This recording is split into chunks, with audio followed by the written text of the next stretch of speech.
So layer number 2 in a 3 to 4 layer outdoor winter clothing system is what we refer to as the mid layers or the thermal layers or the warmth layers, or what I actually like to refer to as the active warm layers.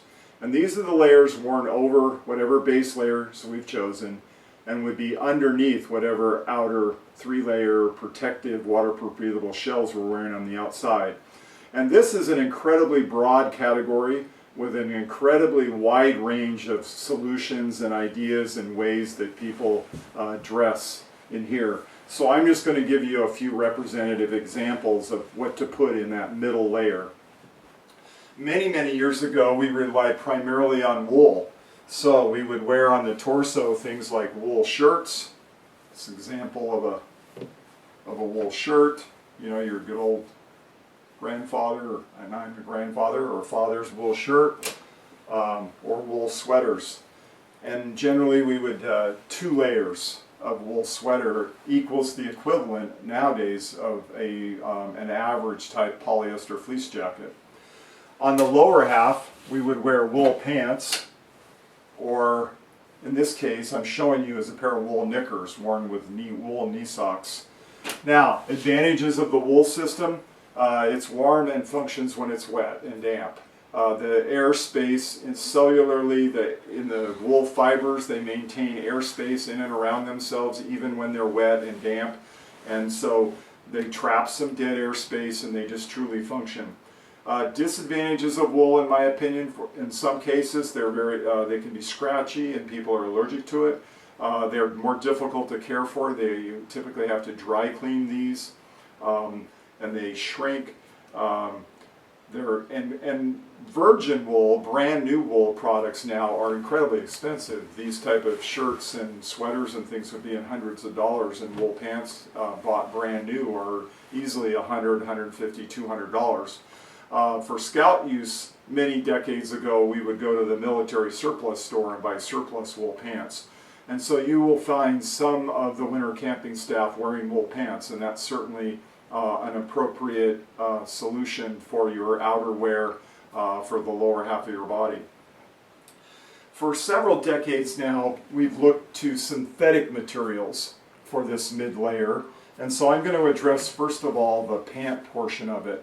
One thing you might already own are things like scout pants. If you own a pair of switchback style scout pant, the green khaki pant, and you go to the label and you make sure that it's out of all synthetic and doesn't have any cotton in it, you could certainly wear your scout uniform scout pants worn with long underwear. And in that case, if you're going to use that switchback supplex nylon type lightweight nylon pant, I recommend bringing 2 layers of long underwear, because one thin long underwear under a thin pair of switchback pants wouldn't, in my opinion, be enough insulation value for your lower body. But a couple layers of long underwear worn without scout pant, also having the outer layer waterproof breathable shell pant, switchback pants may be a way for you to go. For a number of years I've worn, and very popular, a material called soft shell pants. And soft shell pants are synthetic. They have some stretch built into the fiber themselves, but they are not a knit construction, but a woven construction. And because they're called stretch wovens, and because they're woven, they have a degree of windproofness, yet they breathe. They oftentimes wick moisture. They can build them in different sort of thicknesses, and they can even put like a brushed synthetic nap on the inside and helps wick moisture. And they wear very well. They just are very strong and durable. So I wear, when I winter camp or ski or any sort of outdoor, a lot of outdoor activities, I wear a soft shell pant. And I highly recommend that as your mid layer for your lower torso. Now for our upper torso, I recommend that, of course, the function here is to provide some insulation value, dead airspace trapping around your torso. So the best thing for that is some sort of polyester fleece. And so here's an example of your proverbial polyester fleece jacket. Hopefully you already own something like this. I like them to have features like pockets that are high again, so they're not interfering with the hip belt of my backpack. And this is very fur-like. The more fur-like it is, the more dead airspace it traps. Now, I mentioned that this mid-layer needs to be active insulation. It's meant to be worn when you're actively moving, so it's important that these products breathe and they shed and dump heat. So for example, when this doesn't have a shell on it, the air doesn't even slow down going through it. And so it definitely needs to be covered by some sort of wind shell or waterproof breathable protective shell if it's breezy at all. But when it's not breezy, this dumps heat very, very readily. This is an example of a micro fleece. So the nap is quite a bit thinner in terms of its thickness than this more fur-like fleece. And a feature I discovered a few years back that I really like are hoods. I really like hoods on both my base layer and my mid layers. And the reason again is that I can selectively, I'm getting a little bit of cold, I can put just a thin base layer. I can reach under and get my base layer and have just a thin base layer. If I need a little bit more warmth, I can add the mid layer hood. Or if I don't want the base layer hood, I don't have to put it up. I can just go straight to the insulating hood. I like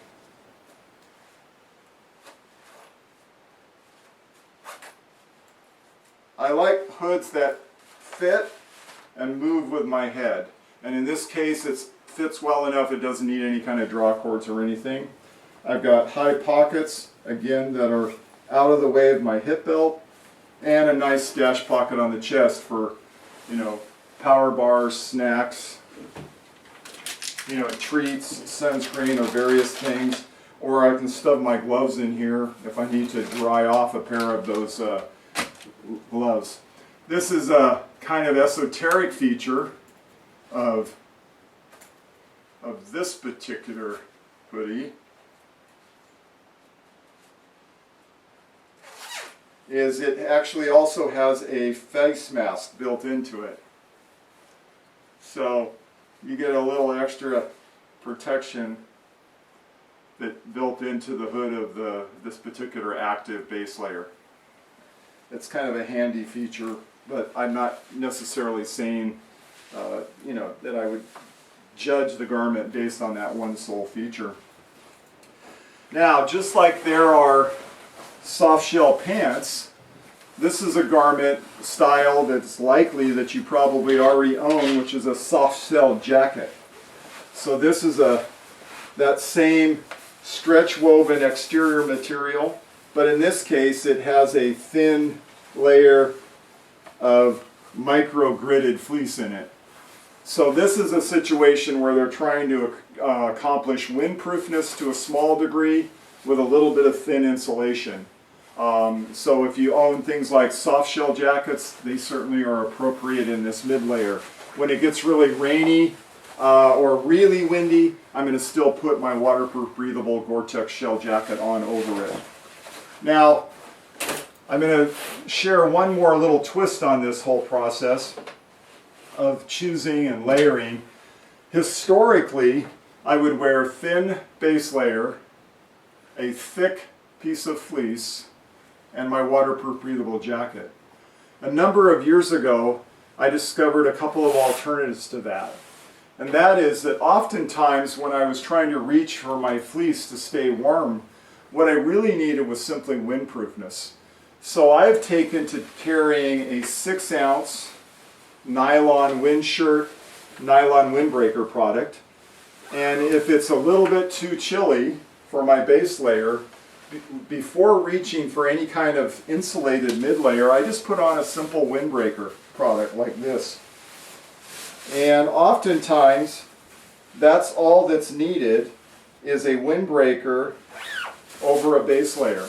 Now, let's suppose it's getting colder, maybe the sun's going down and I need some warmth. Then I'll put my base layer, or my mid layers, on over the wind shell, not under it. And if I'm doing that, I can get by with thinner fleece. So this is an example of thinner fleece.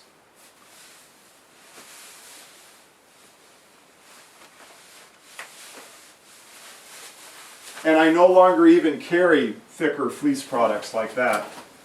And what I've done here is I've created two microclimates, we refer to it. There's an inner microclimate in here trapping dead air space between my base layer and the wind shell, and another microclimate here between this. And you say, well, shouldn't the wind shirt be on the outside? No. What happens is that by wearing it this way, if there's a little bit of wind robbing some of this heat, that's okay, because the overall balance of being windproof down next to the core of your body is much more effective. This particular fleece garment also has little thumb loops, so it's real handy when I'm putting my gloves and mittens on. My sleeve's not riding up, and it's got a little bit of a stash pocket, and again a hood that moves really well with my hood.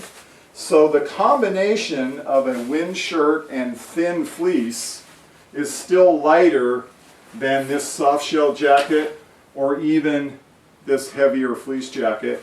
And I find using the wind shirt with thinner fleece to be a lot more versatile a system. So in a layered clothing system, the third layer, the outer layer, is the layer meant to protect us from the effects of wind and cold and rain and snow. And in the Pacific Northwest, because our temperatures can be so close to the freezing point, and even in the middle of winter it can come down as rain, waterproof integrity is really important. And so these outer shell layers need to be waterproof, both the upper torso layer as well as the lower bottom layer. If we lived in places like the Rockies and interior mountain states of Colorado and Utah and Wyoming and Montana and New Mexico and places like that, you wouldn't necessarily need to have truly waterproof garments there. If in the middle of winter, if it's going to fall, it's going to come down as snow. It's not going to come down as rain. So something like as simple as nylon windbreakers and nylon wind shells would work, both for the top and the bottom. But in our environment, where we really can see full-on rain, in the middle of our winter camping experience, waterproof integrity is important. So some form of waterproof breathable fabric technology. So again, in the function of this garment, keep out rain. The fabric choice, some sort of waterproof breathable fabric. Of those, Gore-Tex is the apex fabric technology, but there certainly are a lot of other competitors to Gore-Tex that are going to perform equally as well or close to it. And certainly more affordable alternatives. I know I don't necessarily want to pitch a particular store, but every fall Costco offers waterproof breathable rain shell and jacket combinations at very affordable prices. And there are a number of outlet stores and online sources, and so it's most likely you already own some sort of waterproof breathable jacket that you can certainly utilize for winter camping. In terms of the fit, it just needs to fit over your other layers, since this is generally the last layer. I don't generally have to upsize apparel, because the manufacturers take that into account. So if I'm in a particular brand and I'm wearing a medium base layers and I'm wearing medium mid garments, generally the medium shells have already been cut to accommodate that, and they don't need to be grossly oversized. If you're within a particular range, size fit range of a particular company. In terms of features, it needs to have a hood. I like good functioning hoods. I don't tolerate jackets anymore where if I turn my head, I'm looking at the inside of a hood. So that's a feature that I would always try on in a store and see and make the draw cords pull. I wear helmets a lot for different things, whether I'm bicycling or kayaking or backcountry skiing or alpine skiing, telemark skiing, snowboarding. Those are all, scouts consider those all helmet sports. So I want to make sure that the hood I buy on my outerwear will fit, in fact, over a helmet. I like high pockets up on the chest because I'm typically wearing a backpack with a hip belt and shoulder straps, and so I don't want to have pockets that are down here in the area where my hip belt is. I want to have pockets up here on my chest. It's nice if my garment may have underarm, what we refer to as pit zips, to ventilate the arms, but it's not a requirement, and I certainly don't use them that much, to be honest, and so I don't judge a garment whether it has pit zips or not. But I certainly judge it's from a feature point of view if it has a good functional hood and good pockets that are easily utilized. This is an example of a Gore-Tex rain jacket. Here's an example of a ski shell. So if you are a skier or snowboarder, you can certainly use a ski shell like this. Then on our lower body, we're also going to need some sort of shell garment worn over the base layers and over the mid layers or whatever pants we're wearing. It's handy if it happens to have full side zippers that separate. That's particularly handy for taking it on and off easily. Even if you're standing there wearing your snowshoes, you can easily put it on and off. This is an example of a Gore-Tex product. This is an alternative product that's out of a waterproof breathable coated technology, but also has full side zippers and is much more affordable. You certainly can use pants, shell pants that only have, say, a partial zipper like this that goes up to the knee. You'll just need to take your snowshoes off to put on something with a partial zip. So if you can afford it and you find it and you like it, I really highly recommend full side zippers for the convenience of it, but you don't have to have full side zippers. The key thing is that these garments be waterproof and breathable, and that they are comfortable and they fit over everything else that you're wearing. In a winter environment, it's likely that you will need more insulation value than you'll have from your base layer, mid layer, waterproof breathable outer shell. That type of 3-layer system will accommodate most of the seasons in the Pacific Northwest. But when you get into colder environments involved in winter camping and you stop for the evening and you're just hanging out in camp and you're in your tent or in your snow cave or your igloo and the temperature plummets, you're going to need more insulation than generally the 3-layer system will offer. And the most efficient way is through some sort of puffy jacket, commonly referred to in the outdoor industry as puffy coats because of the puffy quilted nature of them. And again, the function here, the first of the F's, is the function here is to provide the maximum amount of thermal insulation, dead air space around your body.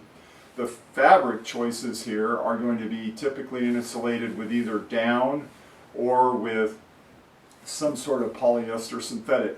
So this is an example of a thin down jacket. This is an example of a thick synthetic jacket. It doesn't really matter for our purposes in the Cascades which thickness you have, and it's likely that you probably already have this, possibly even for wearing around town. But it's nice to have this. This is the go-to jacket that you wear in the morning when you wake up, when you're hanging out in camp. It's not something that you would wear when you're actually actively snowshoeing or building a snow cave. Other features besides having good, well-designed hoods and pockets in the right place, I like features I'm about to. So again, pockets are up high, they're not down here where the hip belt would be. Stash pockets are handy. Hoods that work and move with your head. I really like inside mesh pockets that I can put gloves, mittens, or socks. So this is a very desirable feature that I look for, and not every brand offers this. It's not enough to convince me to buy a particular jacket, but I really like seeing this in a jacket. Now, if you don't have fancy mesh pockets like this, You can certainly warm your gloves by putting them inside your pants next to your thighs. You can put them inside your garments and clothing in your armpit area. These are places where socks or gloves will kind of stay in place, and your body heat will dry those type of garments out. Now, an often overlooked product are vests. And vests are not just jackets with the sleeves cut off so your arms are getting cold. Vests focus additional insulation right onto your torso area. And again, if you recall when I was talking about your body and how it works, if we keep our torso and our head plenty warm enough, our body will send heat elsewhere. But if our torso is not being properly insulated, it will rob heat from your hands and feet no matter what you do. So vests, whether they're fleece vests or synthetic quilted vests, or in this case a down quilted vest, vests are a very handy way to supplement insulation. Now, one last comment about these insulated pants. Generally speaking, this is an example of a ski bib that actually has some insulation value to it, quilted in. Get asked about things like ski bibs like this all the time. These are generally too hot to wear for snowshoeing and the activity of building a snow cave or an igloo, but you could bring something like this along. They're not in place of your waterproof breathable outer shell pant. You still need that for the rain. But if you already own something like this from skiing or snowboarding, you certainly could bring it and put it on hanging out in camp.